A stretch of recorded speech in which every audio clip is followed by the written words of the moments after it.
what is it about those who think they need medications and prescriptions for everything under the moon to help solve their problems? Is it because they need the mind-altering drugs to block out the problems of the world? To me, that's exactly what the elite want. Explain that a little bit. Yes, you're right. And remember, in some certain instances, the medication is very necessary. If you're schizoid, you will literally think of those medications as an elixir.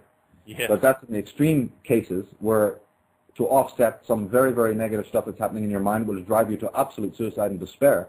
Perhaps, because I'm not bashing the science that has created these medications. They're necessary just in the same way that therapy is necessary, or a hospital is necessary if you broke a leg. You may hate hospitals, but man, you won't be thinking that if you have a car wreck or your child has broken its arm or something like that. Yeah. And so a schizoid person clings to his medicine like, I need this, man. This is my elixir. Thank God for this. Yeah, because what's happening in that poor person's mind, our streets are filled with these poor people.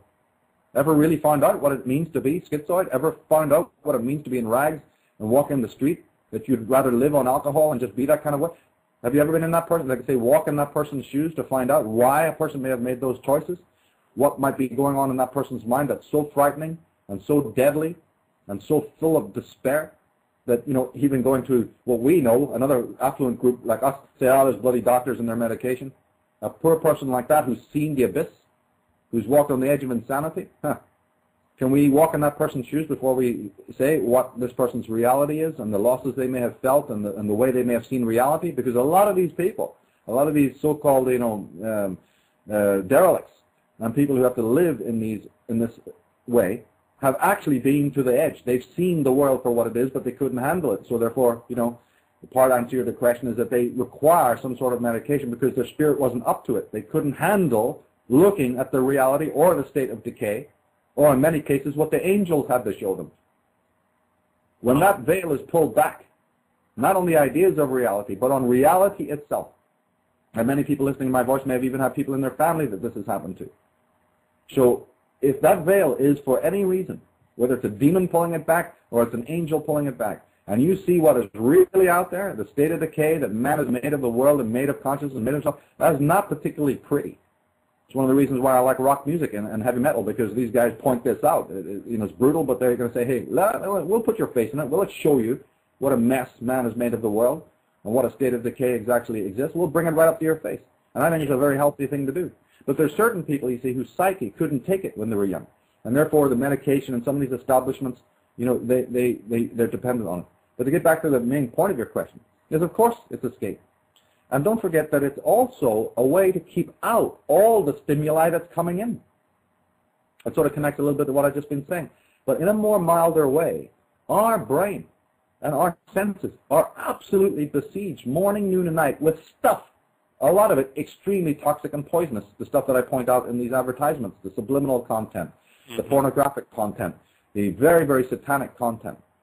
I mean, really evil, not what people think, going around wearing a pentagram T-shirt, or listening to Black Sabbath. No, we're not talking about that. We're talking about absolute, deep, ancient evil is alive and well, and it's coming into our home, the ancient sorcery.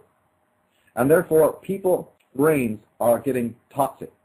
And therefore, there's only a certain point. There's only a certain point you can cross before that person cannot take it anymore. And then don't forget, add to that, all their domestic and professional trauma, trying to come up to speed to get a degree, trying to have a family, trying to go to work every day and hang out with those bozos, dealing with the neighbors, shopping, earning a living, dealing with intimate relationships, walking the dog.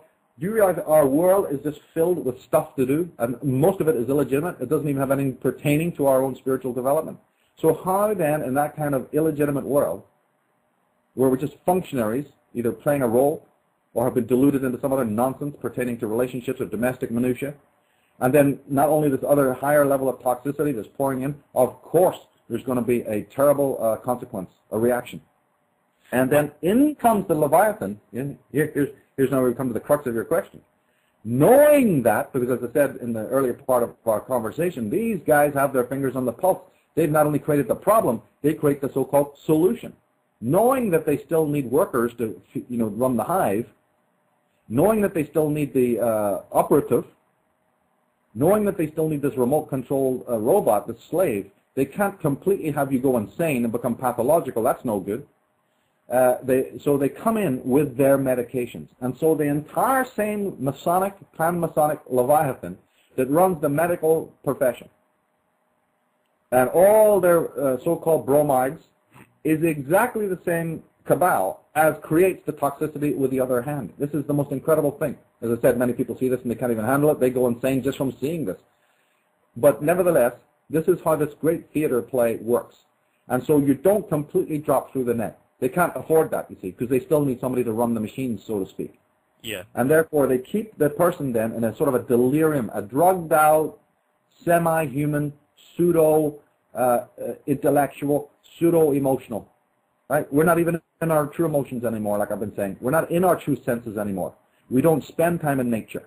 We don't even spend time with our own children or with animals as much as we should. Everything is a slave. We're either a slave to it or they're a slave to us, hence the usual dynamics that you have in the family.